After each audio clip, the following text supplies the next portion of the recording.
Hey guys. Hi, how are you? That was abrupt. I'm Kendra.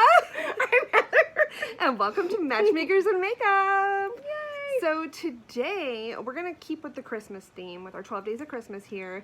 And even though it's past Christmas, we're still just going to keep with it. We're going to keep doing it until these 12 days are over. Because sometimes people don't celebrate Christmas right on the day. No, and I usually leave my stuff up until after New Year's. That's when you're supposed to.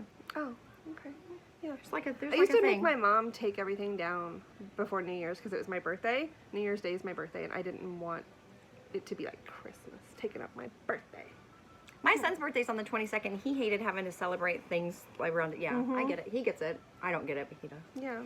Well, anyway, so today we are going to talk about our recent encounter that we had when we went out the other day. While we work on some of our Christmas makeup, we're going to be using an Enchanted palette by Profusion, and you can get that one at Ulta, Target, and I think maybe even Walmart. For real? Yes.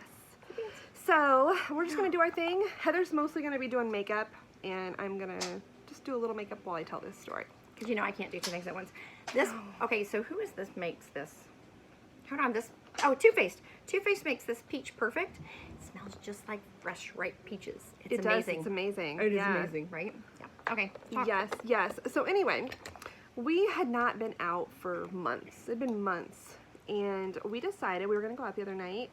I didn't have any kids, and obviously single again, because, you know, that didn't work out once again. Right. So we thought, we're going to cut loose. So we decided we're going to do the candy cane eyes. We looked great. We did. And I wore a Christmas dress that had like mistletoe. And I'm like, we're just going to go out on the town, right? So we go to our local establishment. Yeah, because out on the town means we go like a few blocks away to the bar. Yes. Because there's not many choices here, right. guys. Yeah. So anyway, we go down there, and there's actually a crowd. There's probably, what, like 8 cars there, which hadn't been that way in a while, right? That's a crowd for around here. Well, because we were closing at 10. The whole state was closing at 10, and I guess just a week or so ago, they opened it back up to bartender's discretion. Right. Right. So we go in, and there's enough people there that we're like, okay, this could be fun. We sit down at a booth, bartender comes over, and we are like, just make us something good. Right. He makes these amazing drinks, by the way. I don't know, it tastes like a pina colada type of something. But he says he puts like, I don't know, there's like 7 tons of alcohol different alcohols in it.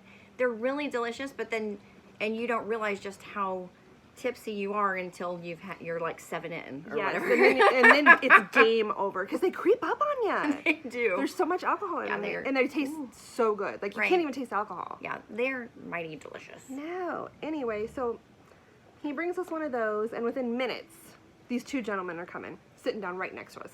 First one comes over. He's got a mask on. He's super tall. He's like, hey, I'm so and so, like. Right, and he sat, because we were sitting across from each other, he sat next to me. Yeah. And every time he wanted to talk, he'd be like that. It was weird. It was weird. Yes. And he was very much interested in, like, kids, which I thought was okay at first. But then he started asking, like, way too many questions and, like, wanting to see pictures of my kids.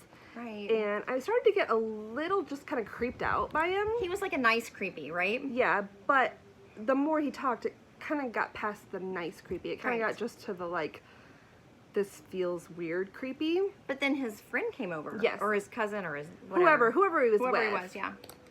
And so he came over and he sits down next to me. And this guy was vulgar from the second he sat down. The total opposite of the other dude, right? Like, he was creepy, not nice creepy. And I saw the bartender look at me, and he's like, you want out? And before I had a chance to answer, this guy was like, and I mean, he was like inappropriate. I mean, yeah, the things he said, like, you would not say in front of your grandma. Let's just say that.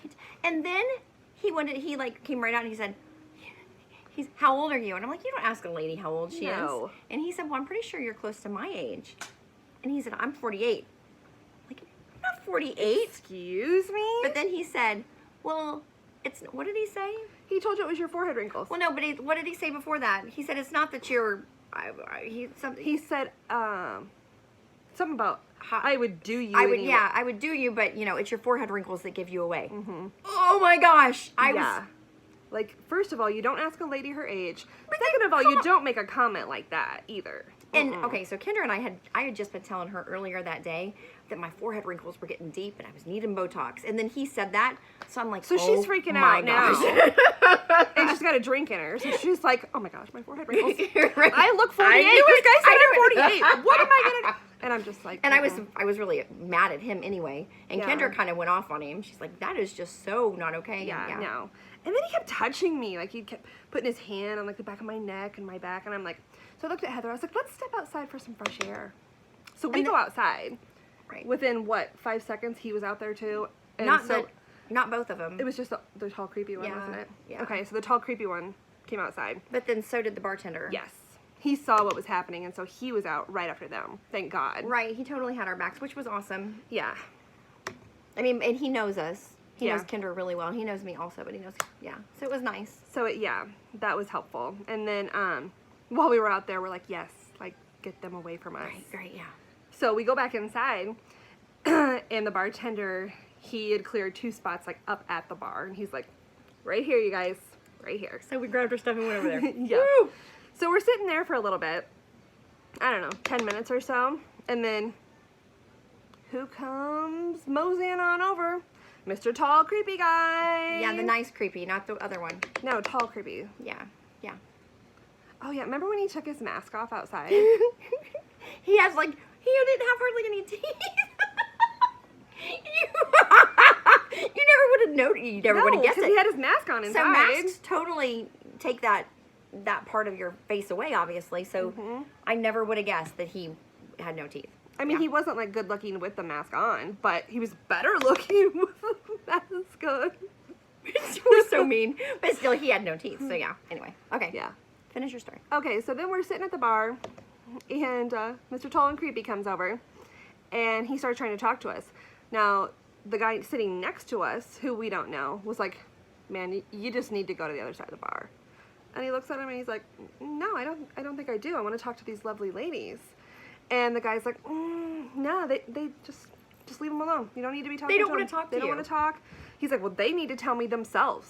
And before we could even turn around, I know. We're like, shit, do we turn around? And the guy's like, no, they don't need to tell you anything. He's like, you need to go to the other side. So then the guy, Tall Creepy, starts getting mouthy with this guy. And we're just sitting here, we're acting like we're looking at pictures on my phone. Anything we could do to not turn around, yeah. Because we're like, what do we do? What do we do? And we're like, is this our fault? I know, do we apologize? What's going to happen do we save someone? What do we do? And so, and because it's clear there's going to be like a fight, there's going to be a brawl, right? Yeah. They were like mouthing and getting louder and louder, like let's go outside, and you know. It was getting worse by the minute. Right. So then, the bartender, like, these guys were getting loud, and the bartender's like, hey, like, knock it off. He turned the music off and he started yelling. Yeah. So, not at us. No. And not at the nice creepy dude, guy. just at the creepy guy. Yeah, and he's like, go over there and sit down.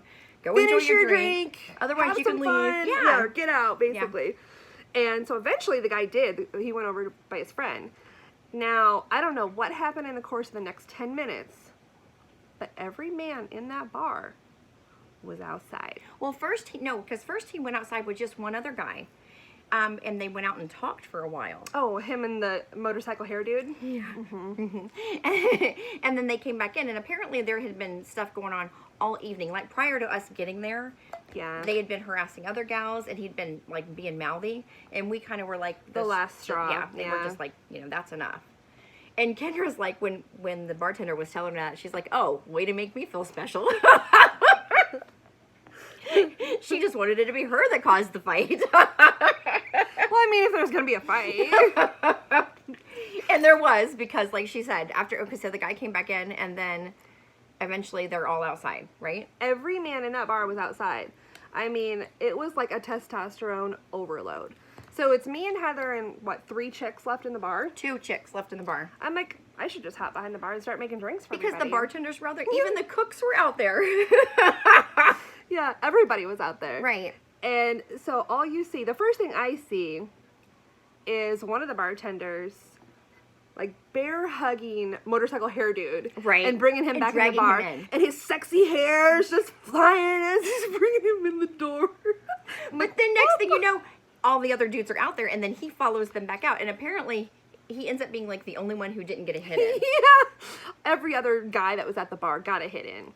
Now, from what I hear, the creepy guys, they were getting pretty mouthy and pretty punchy out there too, though. So I don't feel like they got ganged up on. I think it was just like everybody was throwing arms at everybody. It's kind of what it felt like or sounded like. And we kind of went over there and opened the door and went out to see what was going on.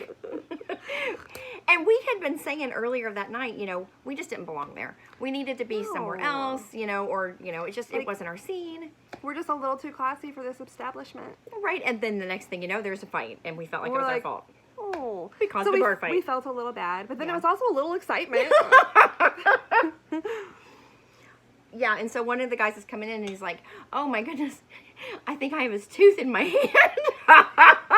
And the bartender's like, well, let's get some peroxide on that. I'm going to sanitize it. It was really funny. Oh my gosh. Yeah, it was.